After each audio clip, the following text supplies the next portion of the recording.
cuando le decía al Señor que debía compartir con la iglesia, se gestó en mi pensamiento una preocupación. Y en base a esa preocupación, entonces tuve la motivación para hablar en esta mañana lo que quiero hablarles de este tema. Cada uno de los que está presente en esta mañana tiene una motivación. ¿Por qué vino usted hoy? Claro, yo tomé una muestra de la población general, tomé una pequeña muestra de el por qué estos hermanos están hoy en la casa de Dios. Ahora, si el Señor nos preguntase a cada uno, conociendo Él por qué vinimos, pero si Él nos preguntase, cada uno tendría una respuesta para darle al Señor acerca del por qué vino hoy a la iglesia. Y el Señor conoce 100% la motivación que nos trajo hoy a la casa de Dios. De igual manera, ¿cuál ha sido mi motivación para este tema? ¿Por qué? ¿Qué me ha movido? ¿Qué me ha llevado a que ore para poder compartir este tema que está delante de ustedes, que está basado en una interrogante?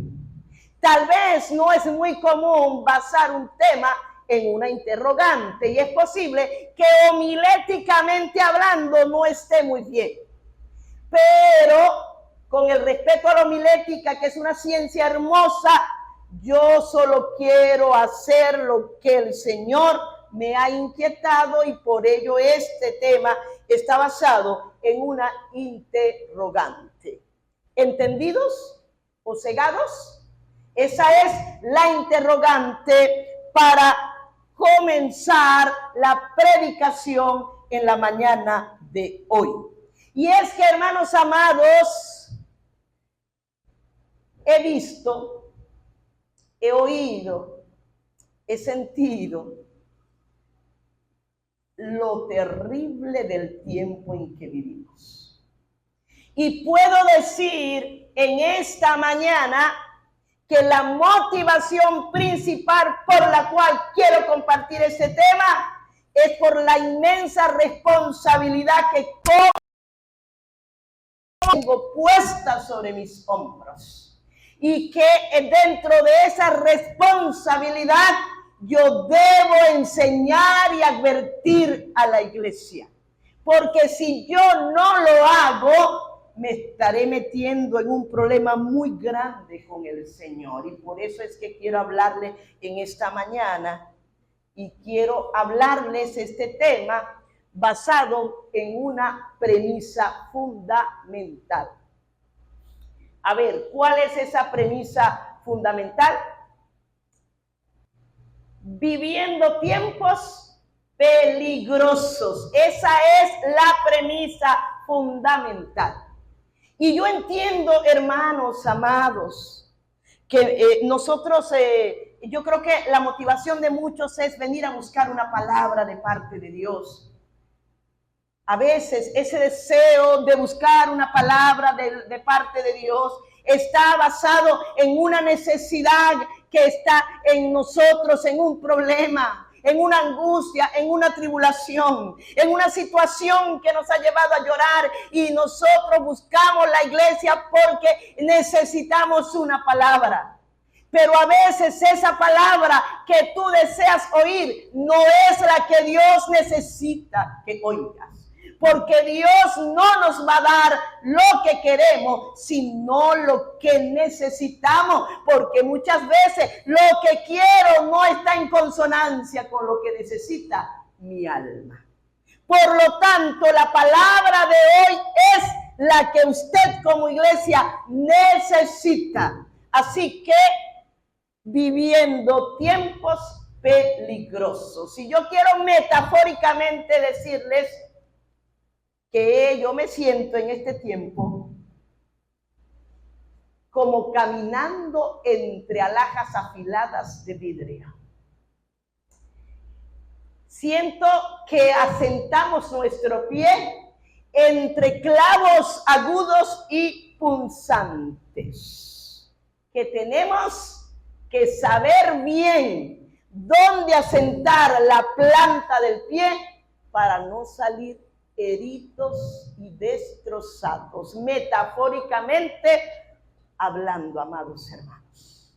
Así que en esta mañana entonces vamos a definir términos y vamos a ir a esa lámina donde tenemos algunos términos que definir, o fundamentalmente dos términos. El primero es, ¿qué será ser entendidos? ¿Qué será o qué significa estar cegado? ¿Qué lleva a un individuo sobre este mundo a estar con una venda puesta sobre sus ojos? ¿Y qué lleva a un individuo llegar a ser un hombre o una mujer entendida? Así que, hermanos amados, el entendimiento, escuche esto, no es información.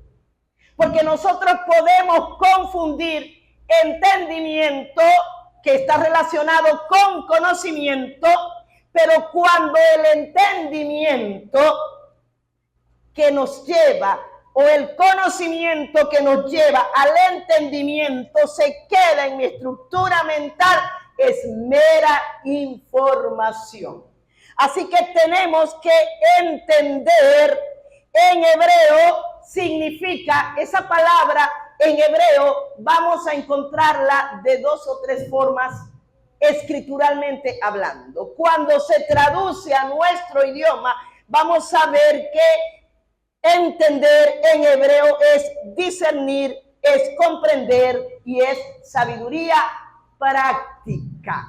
Sabiduría práctica, pero vamos a leer en Proverbios 28:5 para apoyarnos en este concepto que les estoy dando en esta mañana. Recordemos y no perdamos de vista el tema en interrogante, si estamos siendo entendidos o estamos siendo cegados.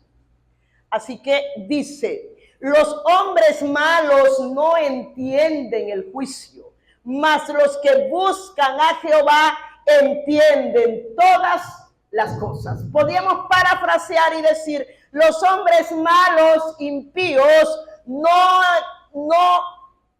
están cegados, los hombres malos están cegados ante el juicio, mas los que buscan a Jehová son entendidos de todas las cosas. Aquí tenemos una diferencia. En este texto, Salomón está diciendo que hay un grupo de hombres cegados que no entienden, y hay un grupo de hombres entendidos que van a comprender todas las cosas. ¿Me está siguiendo?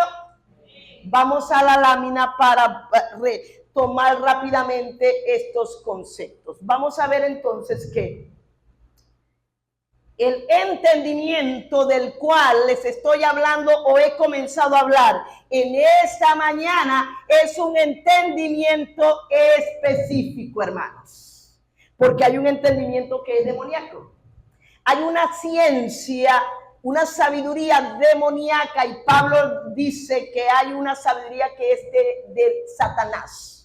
Ese es también un entendimiento específico que lleva al ser humano a hacer lo malo, a practicar lo malo, a vivir en la maldad y a dañar a otros. Y hay seres humanos que tienen una agilidad para hacer el mal, están con un entendimiento entenebrecido. Sin embargo, estamos hablando entonces de entendimiento en el sentido espiritual, que te conduce a discernir, a percibir, que te conduce a comprender toda realidad espiritual. Y es un entendimiento que nos va a llevar a una sabiduría práctica. ¿Cómo es eso? Pues es un entendimiento que lo vas a llevar a tu vida cotidiana mediante el comportamiento que vas a demostrar ante las circunstancias tan cotidianas, por más sencillas que sean, tendrá una sabiduría en la práctica. Y si no llevamos el entendimiento a la práctica, es mero conocimiento.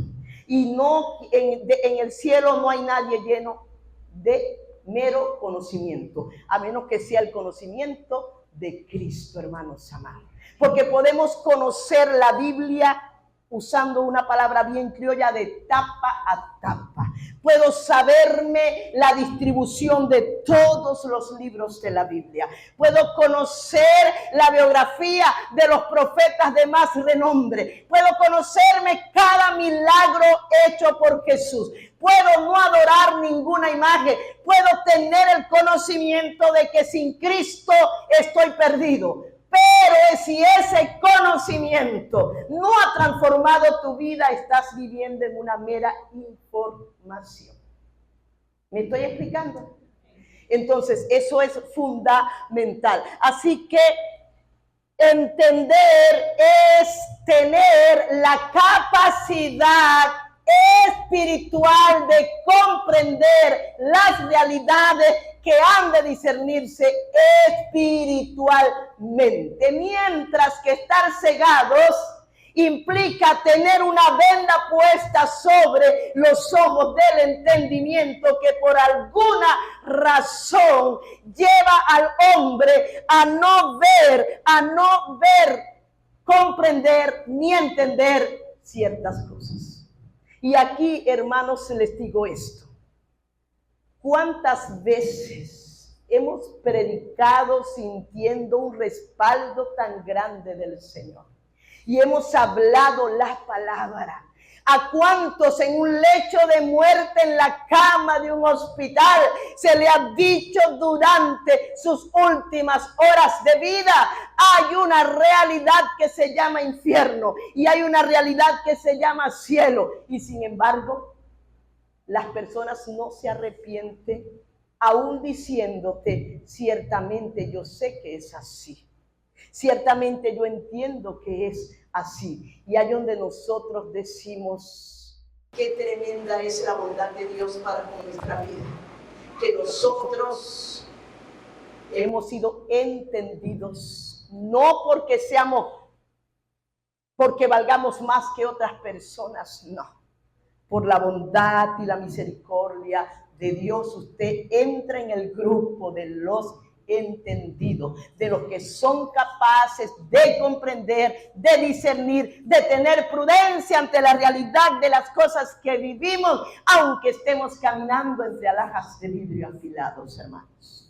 Y yo quiero que usted reciba esto, yo quiero que usted lo digiera, yo quiero que usted lo analice, y que al culminar este breve estudio haya un cambio de pensamiento en su vida. Si no, habré perdido el tiempo en esta mañana. Así que lo terrible que es estar cegado y lo glorioso que es ser entendido.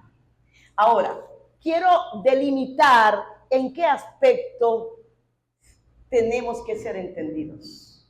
Y quiero decirte en esta mañana, en el tiempo en que vivimos, qué tiempo estamos viviendo y cómo estamos actuando ante este tiempo que nosotros estamos viviendo. Y de allí nace esta gran preocupación que me ha llevado muchas veces a perder el sueño y a decir: Señor, ¿qué le espera a la generación evangélica en los años venideros mientras tú no vienes a buscar tu iglesia? Aunque sabemos que el Señor puede venir en cualquier momento.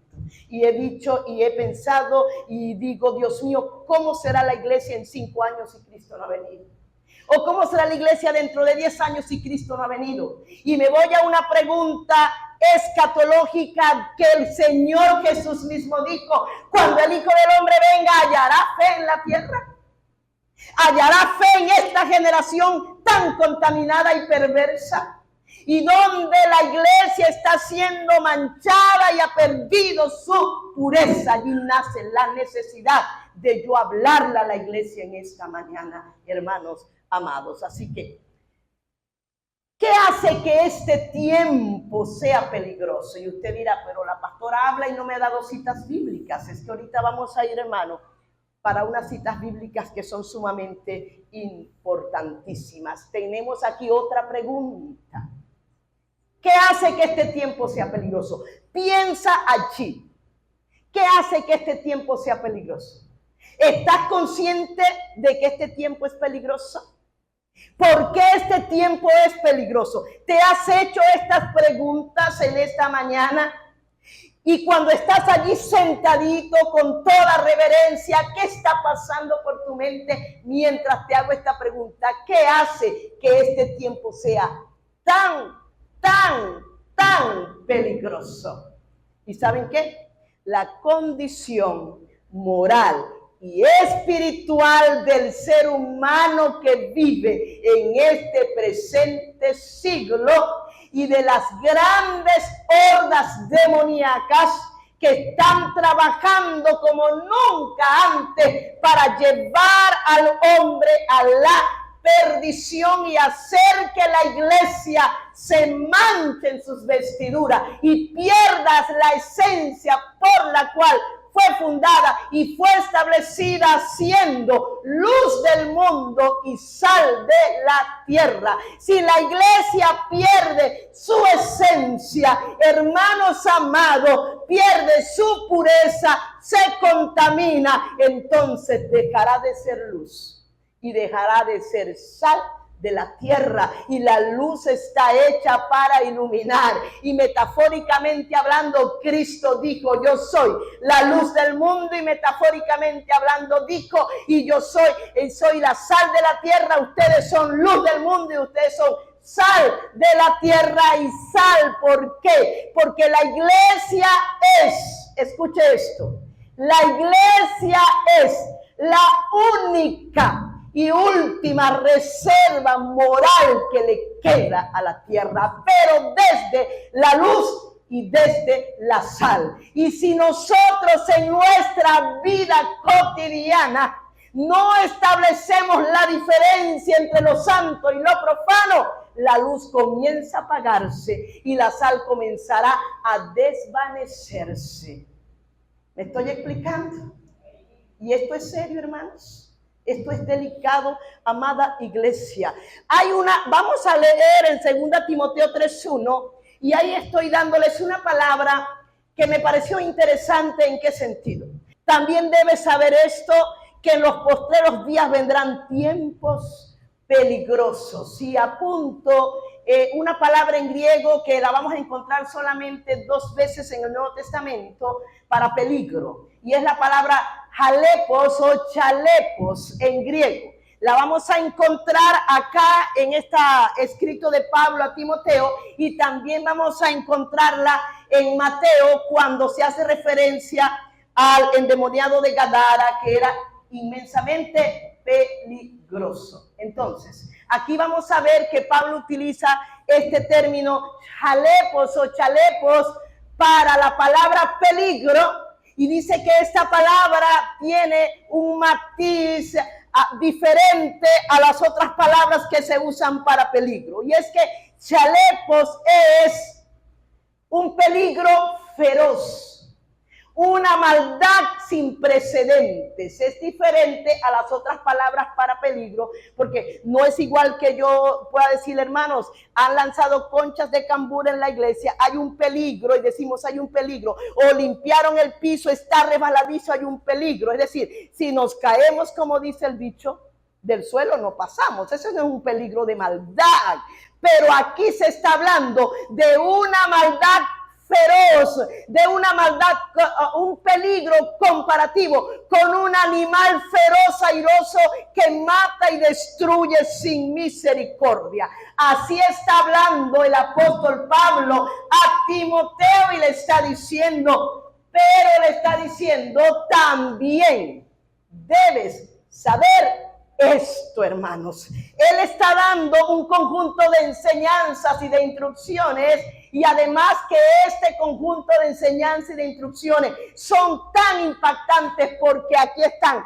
las últimas memorias de Pablo, sus últimos encargos a su joven discípulo antes de ser martirizado, y aparte del conjunto de orientaciones, no dejó pasar por obra del Espíritu Santo esto, y le dice: también debes saber esto, 2 puntos. Y eso dice que lo que viene es sumamente importante. Y aquí tenemos una gran advertencia, que en los postreros días vendrán tiempos peligrosos, tiempos feroces, tiempos indescriptibles, tiempos de maldad. ¿Para qué días?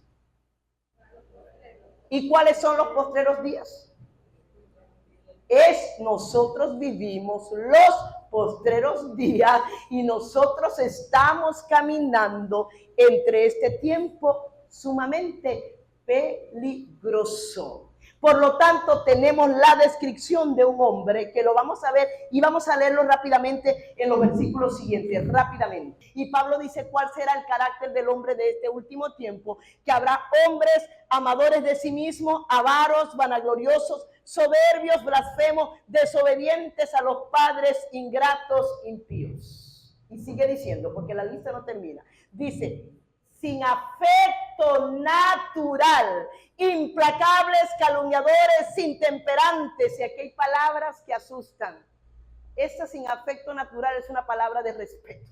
Y otra palabra de respeto que es impresionante es crueles.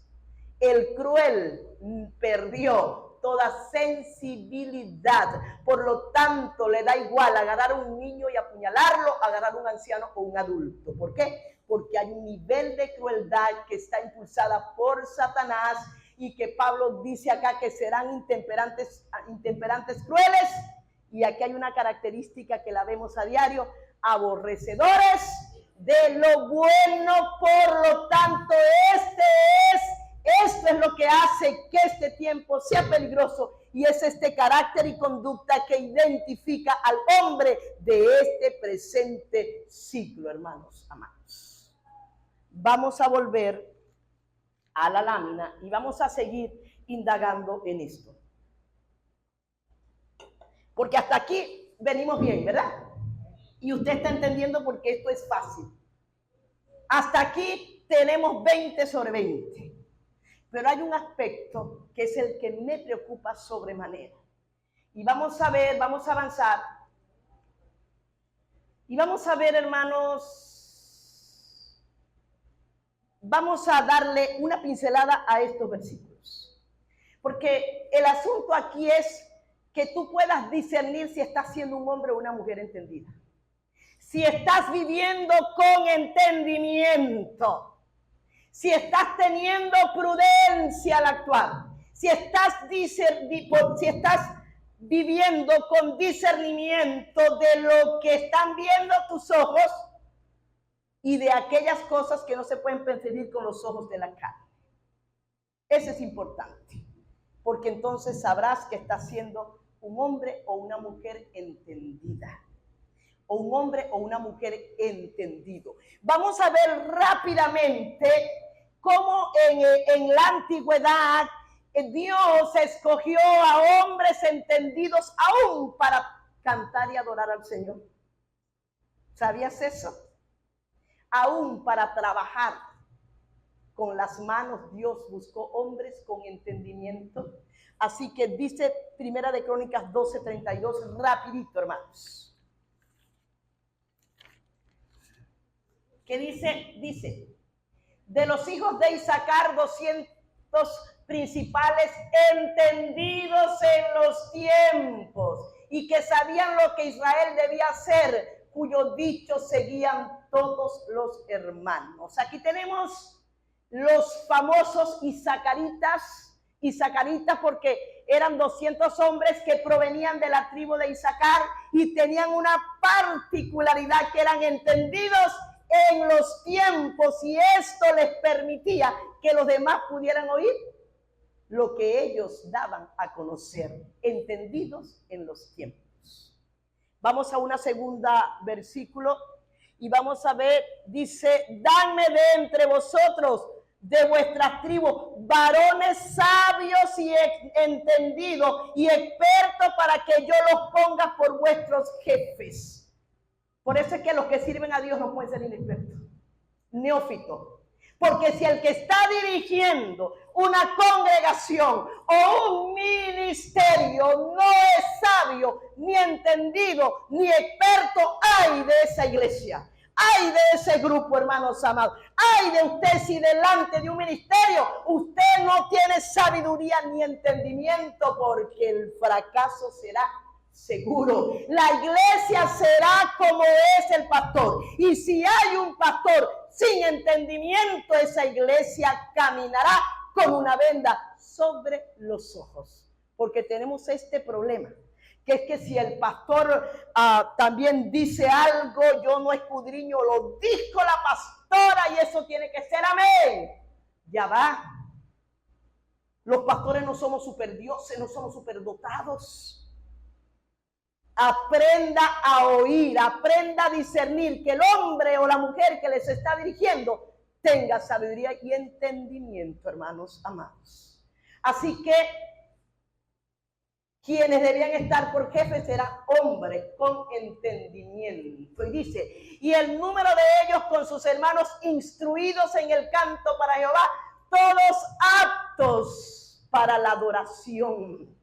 Hasta esto, los que están aquí adorando deben ser hombres y mujeres aptos, con entendimiento, no porque se cante bonito. Porque qué tal si entre los adoradores hay uno que no le hable al otro, o otro que no le hable a alguno de la iglesia, o que esté dañando sus ojos o dañando sus oídos. Yo no los conozco, pero hay quien conoce. Deben ser aptos para ministrar, aptos para adorar y llevar a la iglesia a la adoración. Y aquí lo dice claramente en el templo, el número de estos salmistas o cantores eran hombres instruidos en el canto y eran aptos. Es decir, instruidos y aptos. Y eso aplica para esta iglesia. Amén.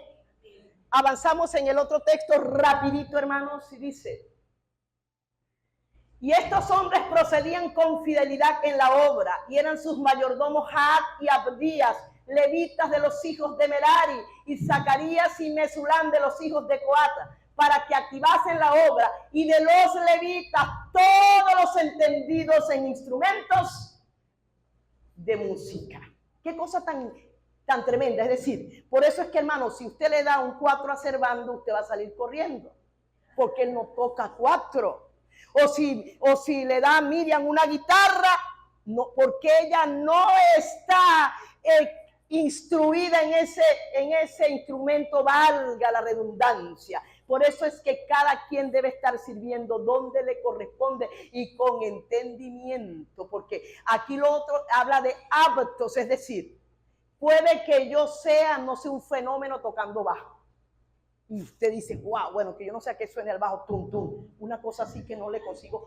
Pero una guitarra, si usted oye, oh alma mía, como una guitarra y esas cuerdas suenan, que eso parece que llora. Qué cosa tan bonita. Pero es que aparte de la destreza, porque aquí habla de destreza, de entender, la iglesia necesita hombres y mujeres entendidas en instrumentos, pero con entendimiento, llenos de santidad, porque tampoco hacemos nada con saber tantísimo de instrumentos y estar en cero en santidad, que eso no conviene tampoco a la iglesia, hermanos amados. Avanzamos rápidamente.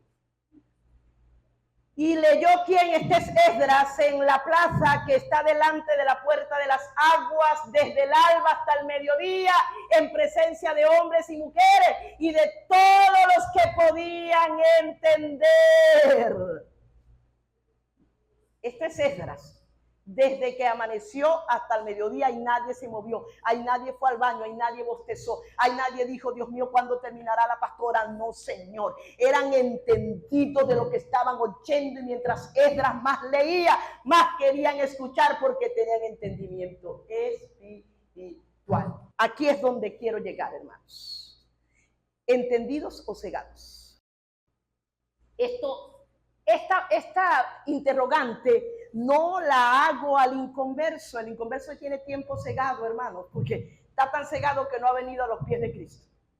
Esto es una interrogante para la iglesia. Y usted dirá, pero es que se puede hablar de ceguera en la iglesia, sí, con S mayúscula. Y una terrible ceguera espiritual, hermanos amados.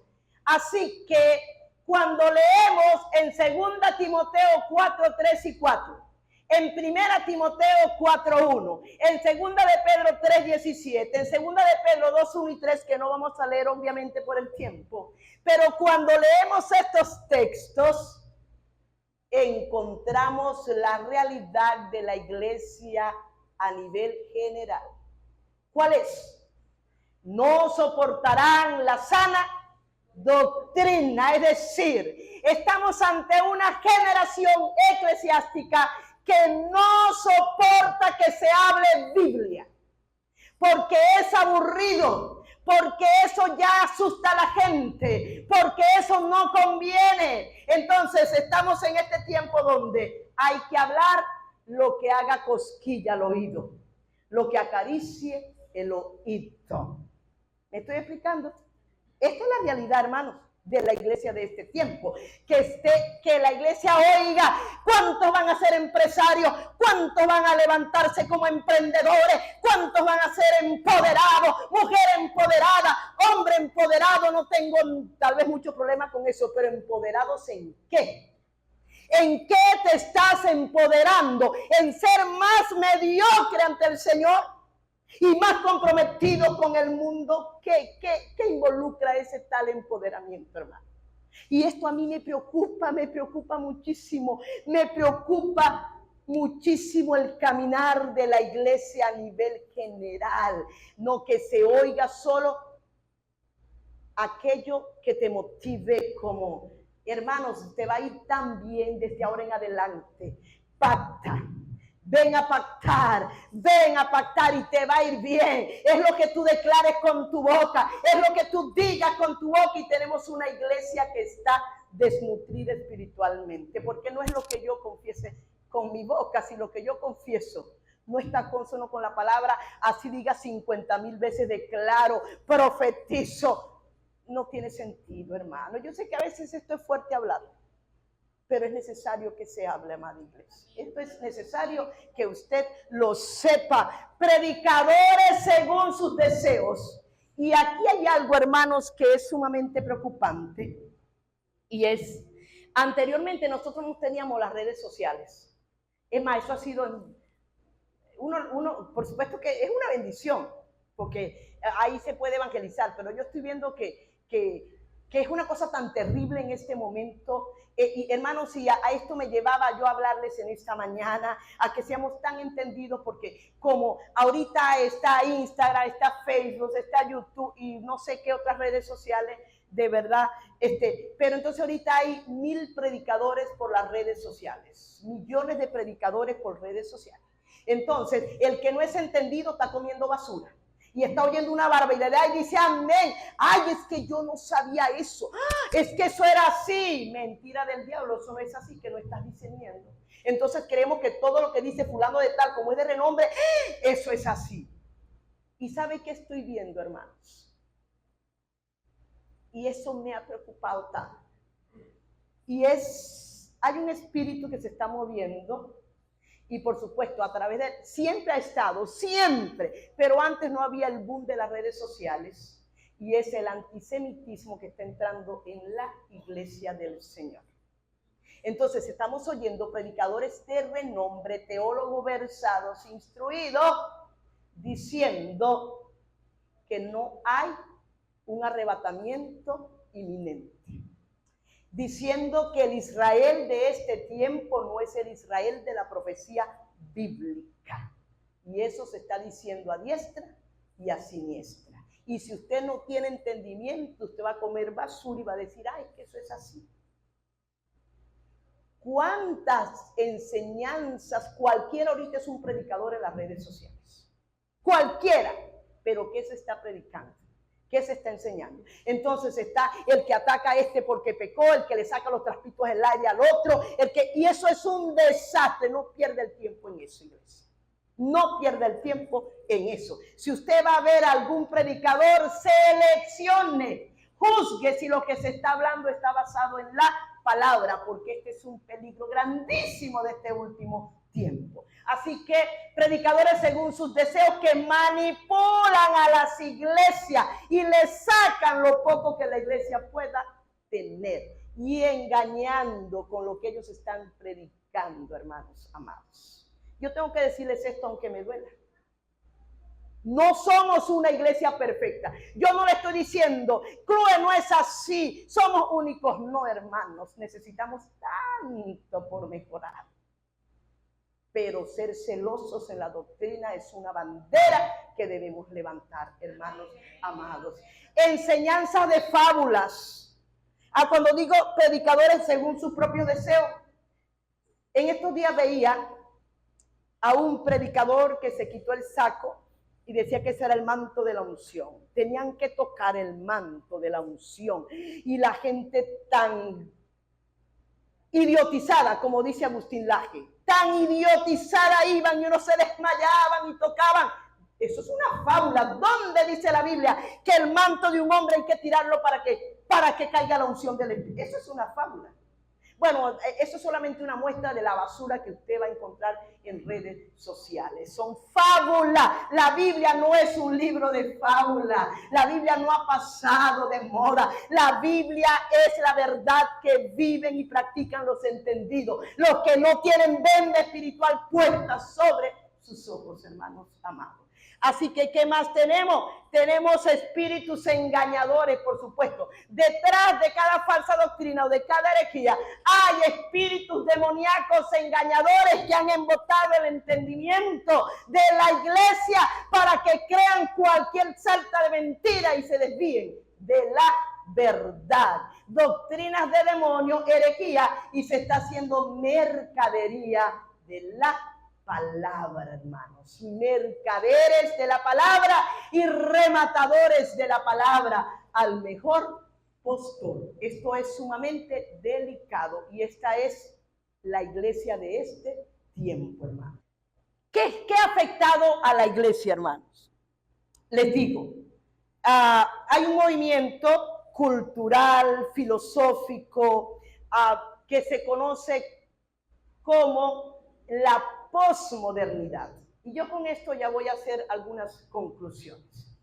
Por supuesto, cuando hablamos de posmodernidad, hablamos de una cultura que entra dentro de la historia del pensamiento humano. ¿Qué es la historia del pensamiento humano? La historia del pensamiento humano la podemos dividir en tres grandes bloques. El primer bloque es la premodernidad, el segundo bloque es la modernidad y el tercer bloque es la posmodernidad. Y yo creo que estos son términos que no deben ser tan ajenos para ustedes en esta mañana. Esta etapa comienza aproximadamente en el año 1500, allí se ubica la premodernidad. Luego se dejó la premodernidad por la modernidad con la grande era de la industria, de la revolución industrial. Y luego dejamos la modernidad para pasar a la posmodernidad. Se rebasó lo que era la modernidad y ahora tenemos lo que algunos filósofos o estudiosos llaman una modernidad líquida igual a posmodernidad. ¿Por qué traigo estos conceptos en esta mañana? Porque, hermanos amados, esta corriente de posmodernidad está permeando todos los estratos de la iglesia y se llevará a los cegados espiritualmente. Usted no sé qué dirá en esta mañana, pero aquí hay una gran advertencia. Cuando nosotros analizamos esta corriente de pensamiento, en la premodernidad, la posición del hombre era yo. Este era como que la corriente de pensamiento filosófico. Creer es fe. Primero tengo fe y luego existo. Pero cuando llegó la modernidad ya no es creo. Ahora es lo lógico, racional. Ahora yo primero pienso y luego existo. Y cuando se llegó a la posmodernidad, ya no es ni creo ni pienso, ahora es siento, hedonismo, todo lo que me genere placer, todo lo que me genere bienestar, en eso yo voy a existir. Ahora, ¿dónde cae la iglesia en esto? En que todo aquello que me haga sentir bien, todo aquello que toque mis emociones, todo aquello que acaricie mi oído, que sea placentero, allí voy a estar. Por eso es que quien no sufre la sana doctrina se va de una iglesia bíblica. Se va porque no sufre, no entiende, eso le parece religioso. ¿Por qué? Porque primero es lo que siento. Y nosotros no somos justificados por lo que sentimos, sino por lo que creemos, convicción de fe en Jesús. Luego tenemos el hombre o el predicador. En la era premoderna era un hombre de fe respetado. Y en la era premoderna, por supuesto, tenemos grandes predicadores de Dios. En la modernidad ya ese hombre de fe pasó a ser un hombre de ciencia. Pero en la posmodernidad ya no es ni un hombre de fe, ahora es un influencer. Ahora es alguien que mueve redes sociales y que se califica por la cantidad de seguidores que tiene. Ese es el predicador de este tiempo. ¿Y dónde está eso? En la posmodernidad. En la premodernidad que había un énfasis en el pasado, y el pasado escrito servía para sentar un precedente, hermanos amados. Pero ya en la modernidad no era el pasado, sino que la preocupación era el futuro, y eso era bueno. Pero en la posmodernidad ya no es ni el pasado ni el futuro ni me interesa. Ahora es lo que yo vivo en el hoy, en el mañana. Gózate, deleítate, la vida es una, tienes que disfrutar el presente, lo demás no importa. Y luego tenemos que en la premodernidad se cultivaba lo que era el espíritu, el ser interior era importante, pero en la modernidad ya eso pasó a un segundo plano, y ahora el alma, las emociones, si te hace sentir bien, que bien, lo que dicte tu corazón. Pero en la posmodernidad ya no es ni el espíritu ni el alma, ahora es el cuerpo. ¿Cuánto? Y no digo que no sea malo ir a un gimnasio, a mí también me está haciendo falta ir a un gimnasio, hermano. Pero hay tanta culto al cuerpo, tanto del hombre como de la mujer. Y esos son prototipos que están copiando nuestros adolescentes. Porque el énfasis no está en lo que está dentro, en el alma, sino lo que se ve. Es una cosa tan impresionante. ¿Por qué cree que hay tantos muchachos tatuándose? Es una cosa impresionante, porque es el culto al cuerpo, porque esa es la moda, y un tatuaje no se puede hacer interno, no tiene que ser que se vea. Entonces hay un culto al cuerpo, y hay un bullying en las instituciones por las apariencias físicas, porque esto es cultura postmoderna, y esto ha afectado grandemente a la iglesia del último tiempo. Una iglesia que ha abrazado los postulados humanistas y postmodernos, y no hay un punto de consolidación entre el humanismo y la posmodernidad. La iglesia es de Cristo. La iglesia tiene sus postulados y sus principios, no basados en lo que digan los predicadores de renombre. La iglesia debe caminar en lo que dice las Sagradas Escrituras, siendo entendido, siendo prudentes, siendo sabios en la práctica, hermanos amados. Ese es el llamado para la iglesia de este tiempo. ¿Por qué, hermanos amados? Porque si no somos entendidos, vamos a tener una venda puesta sobre nuestros ojos y vamos a perder el norte. La razón de ser de nosotros es dar a conocer a Cristo. Es decir, el adulto mayor debe dar a conocer a Cristo. Los jóvenes deben dar a conocer a Cristo. La iglesia debe dar a conocer a Cristo. Es el centro de nuestra adoración. Él es la razón de nuestra existencia.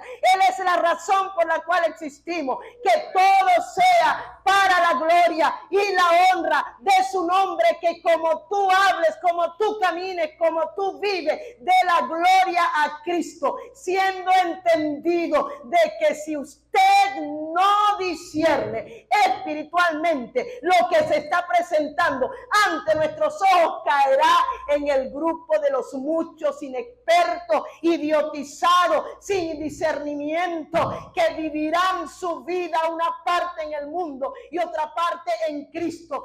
Esa no es la iglesia que se va con el Señor.